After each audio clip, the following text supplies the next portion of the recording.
श्वेता।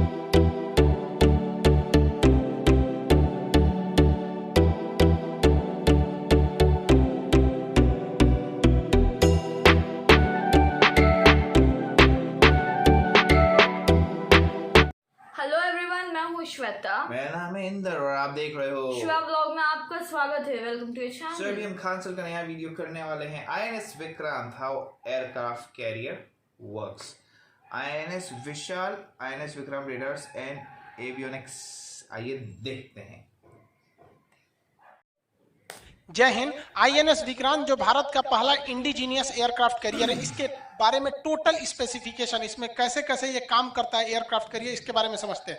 देखिए, भारत जब आज़ाद हुआ था तो हमारे पास नेवी बहुत कमजोर थी और तटरेखा बहुत बड़ी थी, इसलिए भारत को एयरक्राफ्ट कैरियर की जरूरत थी जिसके ऊपर से हम हवाई जहाज़ों को उतार सके। क्योंकि फाइटर एयरक्राफ्ट छोटे होते हैं, वो ज़्यादा दूर नहीं जा सकते हैं क्योंकि उनका फ्यूल टैंक भी छोटा होता है। बड़े बनाएंगे तो फिर जहाज पकड़ा जाएगा, मार के गिरा दिया जाएगा, तो छोटे दूर तक ही वो जा सकते हैं। इसलिए हमें एयरक्राफ्ट कैरियर की जरूरत पड़ी। जो द्वितीय विश्व युद्ध में सबसे ज्यादा यूज हुए तो ब्रिटेन का एक जहाज बन रहा था एचएमएस हरकुलियस, ये अपने काम नहीं आ सका क्योंकि ये बनते बनते कि द्वितीय विश्व युद्ध खत्म हो गया। तो भारत ने इसे 1957 में खरीद लिया और 1961 में अपने हिसाब से इसे मॉडिफाई करके अपने कैरियर में शामिल कर लिया और ये 1997 तक भारतीय सेना में रहा ये एयरक्राफ्ट कैरियर। हमने उसको नाम दिया आईएनएस विक्रांत।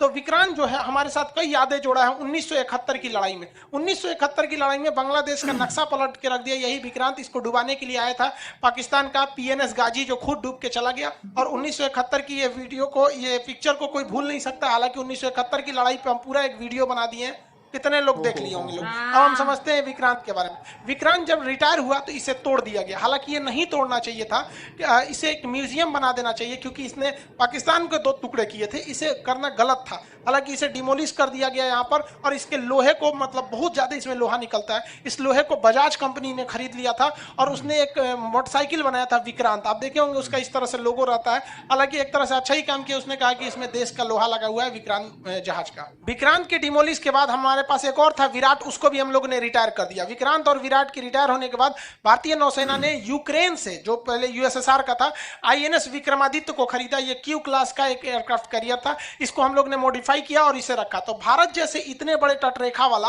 और भारत के दोनों तरफ दुश्मन है। अब यहाँ पे चाइना ने ग्वादर पोर्ट बना लिया, इसलिए उसका यहाँ से कनेक्टिविटी भी इजी है और चाइना इस साइड से भी। तो हमें 2 एयरक्राफ्ट कैरियर की हमेशा जरूरत पड़ती है, एक एयरक्राफ्ट कैरियर से हो नहीं पा रहा था। तो हम लोग ने एक दोबारा विक्रांत बनाया। अब आप कहेंगे सर दोबारा कैसे विक्रांत, वो तो टूट चुका था। तो समझिए कैसे। आप बाहुबली मूवी देखे होंगे, अभी बकलोलिया के चक्कर में बेचारा मरा गया, ही कटप्पा मार दिया, तो अमरेंद्र बाहुबली मारा तो उसका बेटा जो आया सेम उसी शकल का, लगभग नाम मैच था। तो वैसे ही हम लोग का विक्रांत आया। एक विक्रांत जो खत्म हो गया, तो जिस तरह से अमरेंद्र बाहुबली के जगह पे महेंद्र बाहुबली आए थे, उसी तरह विक्रांत फर्स्ट की जगह पर विक्रांत सेकंड आया। पहला विक्रांत ब्रिटेन का बना था एचएमएस और इसको हम लोगों ने खुद ही बनाया है। तो इसको बना लिया है, अभी इसे हम लोगों ने सी ट्रायल में भेजा है। ये लगभग 22,000 करोड़ में बनाया गया है इसे, और इसे बनने में लगभग 10 साल लगा। अभी 1 साल और इसका सी ट्रायल लगेगा। 2013 से 2022 के बीच में इसे बनाया गया। ये इंडिजीनियस बना है। जब कोई चीज उसी देश में बनता है तो उसे इंडिजीनियस कहते हैं। तो इसका लगभग 80% पार्ट, 60 से 70%, 80 नहीं, इंडिया में ही बना है, तो इंडिजीनियस है। बाकी बहुत सी चीजें बाहर से आती हैं, ऐसा कोई बड़ी बात नहीं है। इसमें लगभग आप समझिए कि 1.25 लाख हॉर्स पावर की इसकी क्षमता है, यानी 1,10,000 घोड़ा मिलकर जितना खींचेंगे सोचो अकेले खींच देता है। 2021 में इसका सी ट्रायल होगा। इसे कोची शिपयार्ड लिमिटेड ने बनाया है। कोची शिपयार्ड लिमिटेड भारत का सबसे बड़ा शिपयार्ड है जो बड़े बड़े जहाजों को बनाता है। पहले इसे ड्राई डॉक में रखा जाता है, नीचे का पेंदी उदी बना दिया जाता है, सब कुछ हो जाता है, तो इसे समुद्र में उतार दिया जाता है। समुद्र में उतारने के बाद इसके ये एविएशन कॉम्प्लेक्स, ऊपर रडार वगैरह, इस सब चीज के ऊपर के डेक को बनाया जाता है। शुरुआत में जब ये ड्राई डेक में रहता है तो इसमें कुछ नहीं होता है। जैसे देखिए ना, इसका ये जो कॉम्प्लेक्स था यहाँ पर एविएशन कॉम्प्लेक्स तो है ही नहीं है, तो पहले नीचे का एरिया बना दिया जाता है। जब पूरा बन जाता है तो इसे बाहर में खड़ा कर दिया जाता है। देख रहे हैं यहाँ पर, ये बहुत बड़ा है कोची शिपयार्ड। यहाँ एक कोपचा टाइप का देख रहे हैं, इसमें सोच रहा है इसको घुसा देगा और इसका मेंटेनेंस करेगा। तो कोची शिपयार्ड बहुत बड़ा है, इसमें इसीलिए टाइम लगता है। नहीं तो छोटे मोटे जहाज में झमेला ही नहीं है। कोची शिपयार्ड को बड़का जहाजुआ बनाने में दिक्कत होता है, कई किलोमीटर मतलब लंबे होते हैं सब एरिया में। छोटका को तो सोच रहा टांग के उठा देता है कि चल जो मछली मारना है यहाँ पर। आईएनएस विक्रांत विक्रांत को अभी बनाकर इसका सी ट्रायल में उतार दिया गया। इसकी लंबाई 860 फीट, 203 फीट इसकी जो विड्थ है, 184 फीट इसकी ऊंचाई है। यहाँ पर एरिया लगभग 2.5 एकड़ में है, सोचो उतना एकड़ जगह है। यहाँ पर टॉप स्पीड इसकी 52 किलोमीटर पर आवर है। ये 15,000 किलोमीटर जा सकता है। 196 ऑफिसर रख सकते हैं, 1149 इस पे सेलर रह सकते हैं। इसके अलावा इस पे ऊपर एविएशन क्रू रहेंगे, सब हेलीकॉप्टर रहेगा, उसके पायलट इंजीनियर, जहाजें रहेंगी उसके पायलट इंजीनियर। अब ये सी ट्रायल में रहेगा 1 साल तक। 1 साल में इसकी हर चीजों को जांच किया जाएगा, इसका ड्राफ्ट देखा जाएगा, जितना अंदाजा किया गया था उतना ही है या नहीं है। इसका टर्निंग रेडियस देखा जाएगा, क्योंकि जहाजों को युद्धक जहाज जैसे बहुत जल्दी टर्न कर लेना चाहिए। इसका स्पीड ब्रेक को देखा जाएगा, इसका स्पीड ट्रायल किया जाएगा। और इसके पूरे 1 साल तक जब ये ट्रायल चलेगा, इसका एंकर रूम, एंकर कैसे गिर रहा है, क्योंकि ये एंकर जो होते हैं सब बहुत मदद करते हैं जहाजों को रुकने में और अचानक टर्न लेने में। फुल स्पीड में जहाज जाती है, एंकर गिरा दीजिएगा तो पीछे से टर्न कर जाती है अचानक। एंकर छोटा नहीं होता है, देख रहे हैं बाबा इसी में बैठा है टकलू यहाँ पर, तो बहुत हैवी होता है। इसका इमरजेंसी ब्रेक कह सकते हैं इसमें। इसके इंजन वगैरह की जांच होगी, बहुत हैवी इंजन लगाया जाता है। इसके इंजन को पास क्या किया गया, देखिए डीजल इलेक्ट्रिक इंजन लगाया जाता है इसमें। इंजन का जो शाफ्ट जितना लंबा रहेगा उतने जल्दी जहाज पकड़ी जाएगी, क्योंकि जितना लंबा ये इंजन का ये प्रोपेलर शाफ्ट आएगा उतने ज्यादा जहाज में वाइब्रेशन आएगी। जो इस पे एयरक्राफ्ट कैरियर रखे जाते हैं वो ऊपर नहीं रखे जाते, इसके नीचे वाले डेक में रहते हैं, सेकंड फ्लोर पर। और नीचे ले जाने के लिए यहाँ एक लिफ्ट लगा रहता है, जिसे हम लोग एयरक्राफ्ट लिफ्ट कहते हैं, और इसी में जहाजों को रख के नीचे लेके जाया जाता है यहाँ पर। अब ये इसके बारे में भी कुछ लोग करें ये छोटा है बड़ा, इसको समझिए। यहाँ पर जैसे यहाँ देखिए ये ऊपर का डेक है, जहाज इसके अंदर रखी हुई है, लेकिन ये INS विक्रमादित्य का है। विक्रमादित्य के साथ खराबी क्या है कि इसका लिफ्ट सामने है। लिफ्ट सामने के होने की वजह से जहाजों को जितना बड़ा जहाज है उतने बड़े लिफ्ट करना पड़ेगा, जबकि INS विक्रांत जो हम लोगों ने बनाया है इसका लिफ्ट जो है वो सी फेसिंग की ओर, समुद्र की ओर। तो देखिए ये लिफ्ट जब सी फेसिंग की ओर रहता है तो ये लिफ्ट छोटा भी रहेगा ना, तो जहाज यहाँ ले आइए और जहाज का कुछ हिस्सा बाहर लटका दीजिए, कोई दिक्कत नहीं है। तो हम लोग का जो लिफ्ट है वो सी फेसिंग है विक्रांत का। दो लिफ्ट है। एविएशन कॉम्प्लेक्स जो ऊपर आइलैंड होता है उसके एक साइड इधर एक साइड इधर, दो लिफ्ट है। अब यहाँ देखिए यहाँ पर इसका ये लिफ्ट, इसका जहाज का इतना हिस्सा देखिए समुद्र के बाहर है, फिर भी कोई दिक्कत नहीं है यहाँ पर, क्योंकि ये सिर्फ इसी फेसिंग है। फिर इसको उठा लिया जाए, देखिए सारी जहाजें अंदर होती हैं, अंदर ही इसकी सर्विसिंग, मोबिल तेल पेट्रोल डीजल ये सब बंद किया जाता है, बदला जाता है, सर्विसिंग वगैरह सब अंदर होता है। जहाजे में फ्यूल वगैरह सब अंदर लोड कर दिया जाएगा, हथियार वगैरह लोड करके उसके बाद ऊपर ला दिया जाता है। ऊपर खड़ा है सब जो है सब ऊपर एकदम रेडी है सभी सब। और नीचे बात देखिए 2-4 को झांक रहे हैं सब इधर, सब अभी सर्विसिंग हो रहा है इस का। कुछ लोग का कहना है कि ये 9 मीटर का ही है ये लिफ्ट। अब किसी ने इसे जांचा नहीं है, सैटेलाइट इमेज के हिसाब से उन लोगों ने अंदाजा लगा दिया है 9 मीटर का है। और इनका कहना है कि भाई देखिए इसमें ना MiG-29 के फिट हो जाएगा, क्योंकि MiG-29 जो के है नेवल वर्जन है, इसका विंग से फोल्ड हो जाता है। तो जब ये हैंगर में जाता है ना तो इसे फोल्ड करके नीचे चल जाता है, उतर के आता है, जब उड़ना रहता है तब खोलता है फिर उड़ जाता है। अब ये लेकिन तेजस भी आराम से फिट हो जाएगा। लेकिन जो अभी नेवी में सबसे तगड़ा चल रहा है F-18 सुपर हॉर्नेट, ये फिट नहीं होगा, राफेल भी फिट नहीं होगा। अब ये किसी ने नापा नहीं है। अब दूसरी बात, ना हमारे पास F-18 है और ना ही राफेल का नेवल वर्जन है। इसको आने में भी अगर 8-10 साल लगेंगे।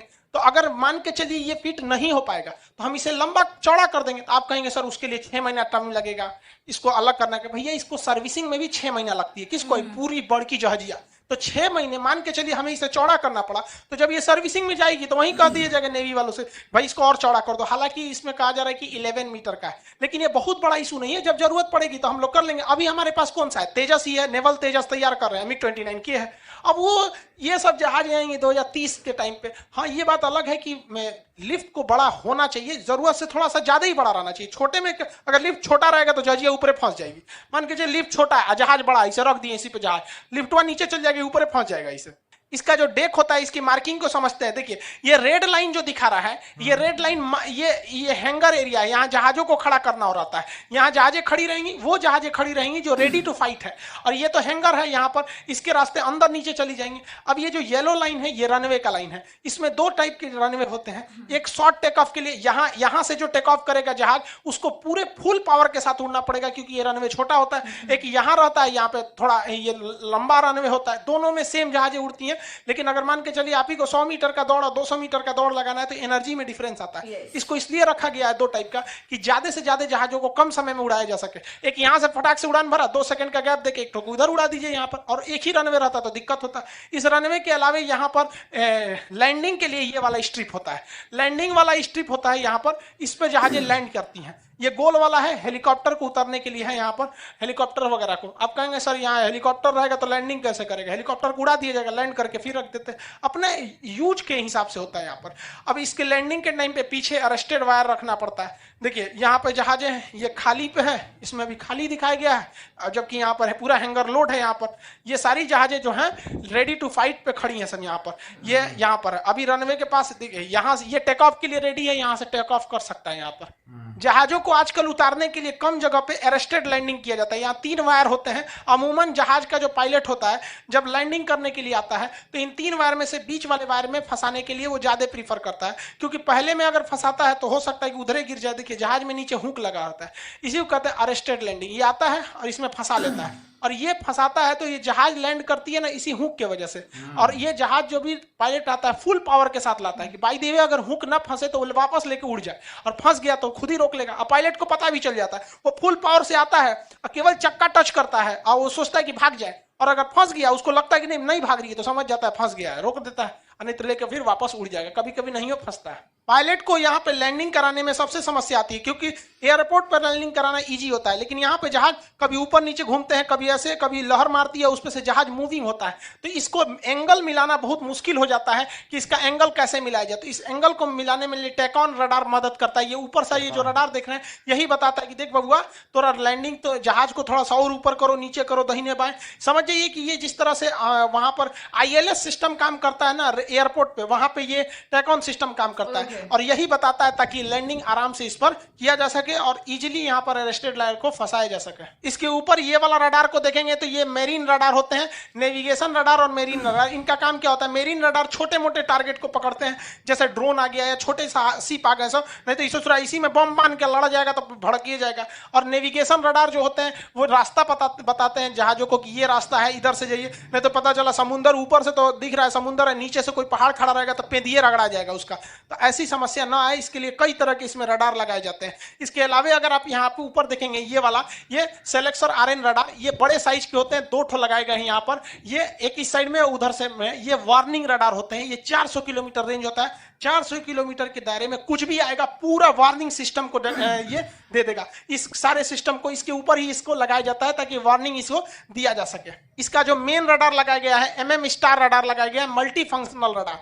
ये MM स्टार यहाँ पर देखेंगे ये इस शेप में बनाया गया है और एक यहाँ पर बनाया गया। हालांकि शायद इसमें अभी इसको फिट नहीं किया गया, क्योंकि जब इसमें फिट किया जाता है MM मल्टी फंक्शनल रडार तो ये हल्का सा उभार आ जाता है। कोई जरूरी भी नहीं, देखिए यहाँ हल्का हल्का उभार देखने को मिलेगा। ये पूरे 360 डिग्री के डायरेक्शन में कई सारे टारगेट को निशाना बना सकते हैं। जैसे मान के चले अचानक 50 ठो जहाज आ गया, 10 ठो मिसाइल आ गया, 2 ठो हेलीकॉप्टर आ गया, ड्रोन आ गया, इसको कोई टेंशन नहीं, सब पे नजर रखेगा, एक ठो पे लॉक कर देगा इधर उधर में। तो ये multi functional MF multi functional star radar होते हैं। ये इसका मेन रडार है। हालांकि इस पे चालू कर दिया गया होगा या नहीं भी किया होगा तो फिट करने में कोई ज्यादा दिक्कत नहीं आता है। इसके अलावा इस पे ये जो एंटीना देख रहे हैं ये बहुत महत्वपूर्ण काम करता है। ये कैमिट सिस्टम होता है, ये एंटी रडार होता है। इसे जहाजों के ऊपर वाले भाग में यहाँ पे शिफ्ट कर दिया जाता है इस टाइप का। ये क्या करता है, अगर दुश्मन का रडार हमारे विक्रांत को पकड़ेगा ना तो उसको भटका देगा, वो उसको फिगर नहीं बनने देगा, उसको भटका देता है, तो इसलिए इसे एंटी रडार कहते हैं। तो दुश्मन अगर कोई मिसाइल मारेगा हमारे जहाज के ऊपर ना तो ये मिसाइल को भटका देगा, कहे इधर नहीं ना, उधर गिरो, उधर विक्रांत है इधर, तो भटका देता है वहां पर, जिससे कि निशाने चूक जाते हैं। समुद्र में किसी भी तरह का टावर या वायर नहीं बिछे रहते हैं जिससे कि आप बात कर सके। वहां सैटेलाइट ही एक चीज होता है, तो सैटेलाइट से बात करने के लिए सैटेलाइट कम्युनिकेशन, इसी के इसे शॉर्टकट में सैटकॉम कहते हैं, सैटेलाइट कम्युनिकेशन। ये बहुत संख्या में यहाँ देखेंगे आप सैटेलाइट कम्युनिकेशन के लिए यहाँ पर लगाया गया है। ये सैटकॉम होते हैं सब, जो सैटेलाइट से आराम से कम्युनिकेट कर सकते हैं अपने एरिया वगैरह को, कम्युनिकेशन में कोई खास दिक्कत नहीं आती है। सैटकॉम के अलावा इसमें सबसे जो एडवांस लगाया गया, एडवांस कंपोजिट कम्युनिकेशन सिस्टम होते हैं। ये बहुत ही ज्यादा नेटवर्क को कंट्रोल करके रखता है। ये एंटीना के एक पूरे ग्रुप को कहते हैं, इसमें बहुत सारे एंटीना लगे रहते हैं। आप यहाँ देखेंगे तो ये लगाए गए हैं। ये क्या करता है, इस जहाज को कम्युनिकेशन करने में यही मदद करता है। ये जो INS विक्रांत है ये किसी एयरक्राफ्ट से कैसे संपर्क करेगा, इसी एंटीना के माध्यम से, जो उड़ रहा हुआ ड्रोन है या जहाज है या हेलीकॉप्टर है। इसके अलावा सबमरीन से कोई पानी के अंदर है तो वो सिग्नल देगी तो यही पकड़ेगा। इसके अलावा तट पर मान के लिए मुंबई के तट से कोई आदेश आया तो यही पकड़ेगा। तो एक तरह से समझिए कि पूरा कम्युनिकेशन सिस्टम को यही कंट्रोल करके रखता है। सेकेंडरी सर्वेलांस रडार को इसके टॉप पर यहां आप देख सकते हैं, यहां लगाया गया। ये रडार जहाजों के पोजीशन को दिखाता है। जैसे हमारे खुद के जहाज मान के चले राफेल वगैरह हैं या मिग 29 के हैं, इनके ऊपर भी रडार लगे होते हैं, लेकिन इस रडार की क्षमता ज्यादा नहीं होती है। तो ये अगर उड़ते हुए गए, इनको रास्ता दिखाना है कि भाई देख तुम्हारे पीछे से दूसरा जहाज आ रहा है, तो ये वाला रडार पता कर लेता है कि रे भैया हमारा मिग गया है, उसके पीछे पाकिस्तानिया का भी है, तो उसको ये वाला रडार तुरंत बता देगा, रे पलट पलट पलट, मार देगा वहां पर। डेक के अंदर जो होते हैं पूरे सेलर वगैरह रहते हैं, इनके अंदर जिम, प्लेग्राउंड वगैरह सारी चीजें का व्यवस्था होता है। खाने पीने का आइटम रहता है, इनमें 6 महीने का सामान को स्टोर कर सकते हैं। इसमें ब्रेड, बिस्किट ये सब बनाने के लिए बेकरी मशीन होती है, हॉस्पिटल होता है, सब चीज इसके अंदर। ये चलता फिरता शहर है, इतना खतरनाक होता है यहाँ पर। पाकिस्तान को टेंशन हो गया इसको लेके, उसका कह रहा है कि इतनी फैसिलिटी तो उसके कराची शहर में नहीं है जितना अकेले इसमें। इसके ऊपर वाले इस पार्ट को हम लोग कहते हैं एविएशन कॉम्प्लेक्स। इसे आइलैंड भी कहते हैं लोग यहाँ पर, नहीं तो इसे एविएशन कॉम्प्लेक्स या सुपर स्ट्रक्चर कहते हैं। इसी पे सारा कमांड सिस्टम इसी पर रखा गया रहता है।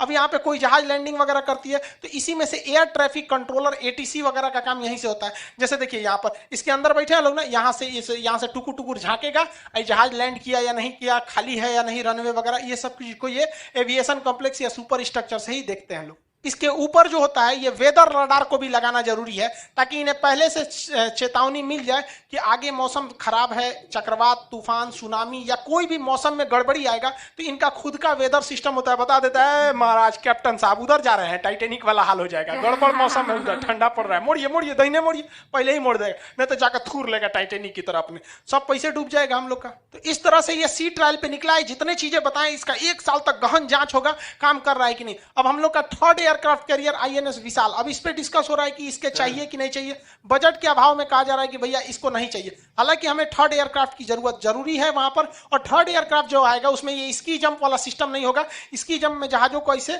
इसके ऊपर जाके ऐसे जंप करके उड़ाया जाता है, जिस वजह से अपनी फुल क्षमता से नहीं उड़ पाती है। जबकि अमेरिका वगैरह में देखेंगे तो उसमें कैटापुल सिस्टम है, छोटे से रनवे में बस इतने दूर में जहाजें उड़ जाती है, 2-2 रनवे। इसमें क्या किया जाता है ना, जहाज के निचले चक्के को नीचे एक मशीन होती है गुलेल टाइप का, उसमें फंसा दिया जाता है और वो उसको फेंक देता है ऐसे गुलेल टाइप का, तो उड़ाने के लिए कोई दिक्कत ही नहीं है। तो विक्रांत में हम लोग इस आने वाला थर्ड एयरक्राफ्ट कैरियर के लिए हमें इसकी जरूरत पड़ेगी और रखना भी चाहिए हम लोग को, क्योंकि देखिए थर्ड एयरक्राफ्ट कैरियर की हमको जरूरत है, क्योंकि भारत की जो तटरेखा है आप देखेंगे एक लंबी तटरेखा है, तो इसको हमेशा 2 एयरक्राफ्ट चाहिए। अब हम कहेंगे सर 2 ठो है भाई, एक ठो अगर सर्विसिंग में जाता है ना तो 6 महीने लगते हैं उसको रिपेयर सर्विसिंग, इतना बड़ा एरिया है उसको करने में, तो एक ठो तो सर्विसिंग में जाएगा, तो एनी टाइम हमारे पास एक ही अवेलेबल रहेगा। तो 3 ठो रहेगा तो एक ठो सर्विसिंग में गया, 2 ठो रेडी है, तो हमें 3 चाहिए, एक हिंद महासागर, एक अरब सागर, एक बंगाल की खाड़ी, एक सर्विसिंग के लिए चाहिए। और दूसरा हमें बनाने में जाता क्या है, वरना यूक्रेन का हाल हो जाएगा। दुनिया में सबसे ज्यादा एयरक्राफ्ट मतलब पानी वाली जहाजों को बनाया था यूक्रेन में, जब रूस जो था यूएसएसआर था, 1991 में जब यूएसएसआर टूटा तो इसके जितने भी वो शिपयार्ड थे उसको छोड़ दिया गया। दुनिया में जितने भी बड़े बड़े रूस ने एयरक्राफ्ट कैरियर बनाए हैं वो सब के सब यूक्रेन में बने हैं। और आज हाल यूक्रेन का ये हो गया है कि यूक्रेन जहाज बनाना भूल गया, क्योंकि उसने कुछ आगे शिप बनाए नहीं, अब उसको जहाज बनाने के लिए तुर्की से खरीद रहा है। तो वही हाल हमारा हो जाएगा अगर हमारे पास कैटापुल्ट टेक्नोलॉजी नहीं है जो जहाजों को उड़ा सके। तो क्या दिक्कत है भाई साहब, हम लोगों ने ऑलरेडी बना रखा है एक एयरक्राफ्ट कैरियर, ये विक्रांत हम लोग के पास ऑलरेडी है, हमारे पास इसका डिजाइन है, नक्शा है, हर चीज है। अगर हमारे पास थर्ड बनाने के लिए खर्चा आता है तो इसी को कॉपी करके एक और बना दीजिए, ज्यादा खर्चा नहीं आएगा। ना आपको अलग से इंजीनियर बुलाना है, ना डिजाइन बनवाना है, ना कोई कटिंग का सांचा अलग बनाना, सब कुछ फिट है वहां पर। जैसे मान के चलिए हम किसी दर्जी के पास गए कपड़ा सिलवाने के लिए और 2 महीना बाद कहें कि यार ये कपड़ा तो ठीक ही हो रहा है, एक और सिलवा लेते हैं, तो हमको मेहनत थोड़ी करना है, कपड़ा खरीद के दे देंगे, उसके पास नाप ऑलरेडी है, तो हमारे पास ऑलरेडी नाप पड़ा हुआ है विक्रांत का, एक और बना के दे देंगे, 3 ठो हो ही जाएगा यहाँ पर। देखिए डर भी जरूरी होता है, संख्या बहुत मायने रखती है। कोई कहेगा पाकिस्तान के पास कितना एयरक्राफ्ट करिए, एक को नहीं। चाइना के पास अभी फिलहाल एगो है, एगो बन रहा है, 2030 तक 10 गो कर लेगा, अरे 10 गो कर लेगा, और 2030 तक हम लोग मॉडलें बनाएंगे, तब तक इसी को छाप के रख दीजिए। हमारे इंजीनियर क्या खाली बैठे रहेंगे सब 2030 तक? और हम तो कहते हैं कि भाई एयरक्राफ्ट कैरियर में बहुत खर्चा आता है, एक जहाज खरीदो, उसके ऊपर हेलीकॉप्टर अलग से खरीदो, उसके ऊपर मतलब एयरक्राफ्ट लड़ाकू जहाज अलग से खरीदो। उससे अच्छा है कि हम लोगों को एक आइलैंड बना लेना चाहिए आर्टिफिशियल। देखिए हमारे पास ऑलरेडी जो है यहाँ पर हमारा ये अंडमान निकोबार है, यहाँ हमारी नेवी ऑलरेडी डिप्लॉयड है, यहाँ रडार एयरपोर्ट वगैरह सब है, यहाँ लक्षद्वीप में है। तो भारत को क्या करना चाहिए कि हम लोग को यहाँ पर एक और से अलग से आइलैंड बना दीजिए, एक यहाँ बना दीजिए। ये क्या करेगा, ये पूरे एरिया को कंट्रोल कर लेगा, ये पूरे एरिया को कंट्रोल कर लिया, यहाँ ऑलरेडी हमारा अंडमान निकोबार पूरा कंट्रोल कर लिया, चाइना घुसो सा शुरू तो नहीं यहाँ पर, और एक हम लोग को यहाँ बना लो और एक इस साइड बना लीजिए। ये हमारा लक्षद्वीप है, ये पूरे बॉर्डर को कंट्रोल कर लेगा।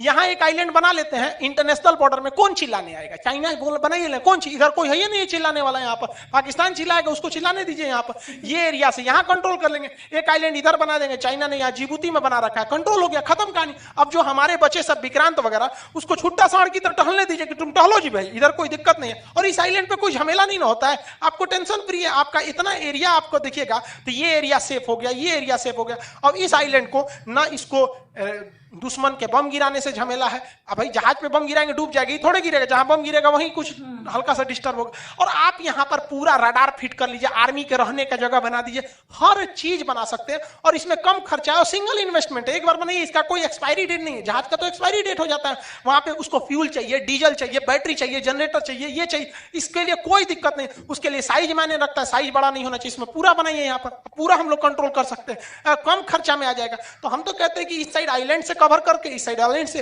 और ये दो को यहाँ पे 3 को लेते ही, एगो सर्विसिंग होगा, 2 छुट्टा सांड की तरह घूमेंगे सब। आप क्या सोचते हैं कि क्या हमें आइलैंड पे वर्क करना चाहिए कि नहीं, क्योंकि इतना बड़ा जो एयरक्राफ्ट कैरियर है, ये एक मिसाइल भी अगर इस पे बढ़िया से हिट कर जाएगा तो रिस्क है, हालांकि मिसाइल को ये हिट होने नहीं देता है, इसमें बहुत सारे सिस्टम लगे हुए हैं। अब पाकिस्तान क्या क्या कहना है, देखिए ये सब साले सब पूरा बैल है सब। अब हमारा जो विक्रांत है, तो विक्रांत की कॉस्टिंग जोड़ दीजिएगा, उसके ऊपर MiG-29 के जो 36 जहाज आएंगे उनकी कॉस्टिंग जोड़िएगा, उस पर 10 हेलीकॉप्टर आएंगे उसकी कॉस्टिंग जोड़िएगा, उसके साथ जो पूरा बैटल ग्रुप चलेगा उसका कॉस्टिंग, उस पर 64 बराक मिसाइल जुड़ेंगे उसकी कॉस्टिंग जोड़िएगा, तो मोटा मोटी $12 बिलियन पड़ेगा। और पाकिस्तान के पूरे तीनों सेनाओं को मिला दीजिएगा, थल सेना, वायुसेना, जल सेना, नौ सबको, तो $11 बिलियन का बजट है। सोच रहे हो उनके पूरे बजट से ज्यादा हम लोग का एगो जहाज है, तो क्या करे सब, तो इन्होंने चाइना इनको ठग दिया। अरे बैल कहीं का, चाइना ने कहा हमने एक मिसाइल बनाया है, मिसाइल का नाम है CM-400, ये मिसाइल जाके मार देगा विक्रांत को। इन गधों को इन्होंने बताया ही नहीं कि इस मिसाइल में गाइडेंस सिस्टम उन्होंने दिया ही नहीं है। अब विक्रांत अपना जगह बदल देगा तो ये वहीं जाके गिर जाएगा, पूरी तरह से लोल है। इनको दे दिया है, कितना दिया है, 60 को, जबकि इन गधों को कुछ पता ही नहीं है कि INS विक्रांत जो है 64 को बराक 8 मिसाइल रखता है। ये बराक 8 मिसाइल इजराइल का बना हुआ, इंडिया इजराइल मिल के बनाए हैं सब, और आयरन डोम जो इजराइल ने गाजा के रॉकेटों को मार देता है उसका बाप है ये। आयरन डोम की तो क्षमता 10 किलोमीटर होता है, इससे 150 किलोमीटर मारेगा, और उसके आगे ही कह रहा है कि हम फेंकेंगे मर। अरे यार, अगर विक्रांत चुपचाप अपना लंगर गिरा के ब्रेक मार देगा ना तो तुम्हारा मिसाइल पानी में गिरेगा, और तुम्हारा JM-17 एक लड़ाकू जहाज दुइये को लेकर उड़ सकता है, और इसके ऊपर हमारे विक्रांत के ऊपर ऑलरेडी फाइटर जहाज है, ये जाके उस जहाज को मार देंगे तो ना, हम मार देंगे यहाँ पर। उसके अलावे 76 mm का कैनन लगा हुआ है, तोप से मार के गिराया जा सकता है, या फिर हमारे पास AK-660 मशीन गन लगे हुए हैं, ये पॉइंट मशीन गन होते हैं, इनको रडार से फिट कर दीजिए, ये जिधर देखेंगे निशाना लगाने की जरूरत नहीं, रडार से देख के मार देते हैं वहां पर, लेकिन ना, ये मार के गिरा देंगे हमारे विक्रांत को। इन ससुरों को कुछ आते पते नहीं है यार। आई होप आप विक्रांत के सारे एवियोनिक्स और रडार सिस्टम को समझ गए होंगे। आपकी क्या राय है, भारत को केवल एयरक्राफ्ट कैरियर पर डिपेंड रहना चाहिए कि साथ साथ इसके पैरेलल आइलैंड पर भी डेवलप करना चाहिए, क्योंकि चाइना ने आइलैंड्स को मिलिट्री आइलैंड बना रखा है, दुबई ने तो आइलैंड पर पूरा शहर ही बसा रखा है। यूपीएससी या स्टेट पीसीएस के एग्जाम में मेंस में आप देखेंगे साइंस एंड टेक के पोर्शन में एक क्वेश्चन ऐसे जरूर रहते हैं टेक्नोलॉजी से रिलेटेड, तो ये अभी करंट का है तो ये अक्सर पूछने की संभावना भी है। और बीपीएससी का तो नोटिफिकेशन भी दिसंबर में एग्जाम भी है, दरोगा, सीडीपीओ, बीपीएससी लाइन से सबके एग्जाम है, इसके बैचेज भी बहुत जल्दी आने वाले हैं। 17 अगस्त से क्लास भी खुल जाएगा, और बैच जैसे आएंगे तो हम आपको उसका इन्फॉर्मेशन दे देंगे, उसके बैच कब आते हैं। और आप सभी लोग को 15 अगस्त की ढेर सारी शुभकामनाएं, मिलेंगे नेक्स्ट क्लास में। जय हिंद। बहुत अच्छा नॉलेजेबल था। खान सर का एक है जो भी वो सिखाते हैं ना, अच्छे समझ में आता है, डीपली जाते हैं, ठीक है, हमें वो हर सीखने को मिलता है, एग्जांपल हमें सीखने को मिलता है, हमें हमारे बोलते हैं इंडिया का जो करंट स्ट्रक्चर कैसा है, क्या है, Yes. वो सब भी समझ आता है उसमें। जैसे वो उन्होंने बाहुबली से रिलेटेड ऐसा एग्जांपल example दे दिया नहीं, था। वो बहुत सही था, ठीक है, क्योंकि और जिस तरह वो बोल रहे थे लाइक ये ऐसा करेगा तो ये ऐसा हो जाएगा, ठीक है, वो एक बोलते हैं चीज जो भी समझाने का तरीका है, लाइक बाय एयर हम कैसे लड़ सकते हैं, इन द सी कैसे लड़ सकते हो, लेकिन वो मेरे ख्याल से दोनों में इन्वेस्ट करना चाहिए। उन्होंने इसमें ऐसा आई थिंक सो दोनों में इन्वेस्ट करना चाहिए कि चलो आइलैंड तो है, वो भी एक अच्छा है, वो भी करेगा, वो एक आई एम प्रीटी श्योर करेगा, इंडिया बहुत कुछ जल्द तो करेगा, होगा, वो तो होगा। लेकिन अब तीसरे का भी वेट है, विशाल, देखते हैं वो कब होगा, कब बनेगा। लेकिन जो सबसे एक्सप्लेन किया है, ये टेक ऑफ कैसे होता है, लैंडिंग कैसे होता है, अलग अलग टाइप के रडार्स, उनके क्या काम है, जबरदस्त एकदम, बहुत बहुत knowledgeable video. And you know, चलो इनको इतना पता है, लेकिन हमारा डिफेंस इतना है ना, जितना बताया ना उससे 10 चीजें और अंदर छुपी होगी, जो बहुत खाली जो अंदर काम करते उन्हें ही पता होता है कि भाई ये तो दिखाने के लिए है, अंदर और है हमारे पास। छोटे छोटे पार्ट्स बोल रहे थे, ठीक है, एंटीना, यस, लिफ्ट से रिलेटेड उन्होंने बोला वो था, एंटी रडार, अरे वो तो बहुत मेरे को कड़क लगा कि यू नो लाइक वो घुमा देगा टोटली, और जैसे लास्ट में पता है कि अगर किसी ने अटैक भी किया तो जहाज उड़ाने की जरूरत ही नहीं, अपना INS विक्रांत ऐसे मिसाइल लगे उसके अंदर उड़ा देगा सीधा। वो ऊपर से क्लाइमेट से related, climate, weather system and all, wow, बहुत बहुत बहुत अच्छा था, बहुत अच्छा था, लाइक बहुत कुछ सीखने मिला, लाइक दिमाग में बैठ गया, बहुत अच्छा है, ट्रस्ट मी, बहुत अच्छा है। और इससे हमें पता भी लगता है हमारा डिफेंस कितना स्ट्रांग है। That's true. Cool. Guys, इनके अगर कोई और वीडियो है जो आपको चाहिए हम रिएक्ट करें, प्लीज हमें बताइए, और हमारे वीडियो को भी like, subscribe, share, comment, click on the bell icon. Bye. Tell me pretty lies, look me in the face, tell me that you love me, even if it's fake.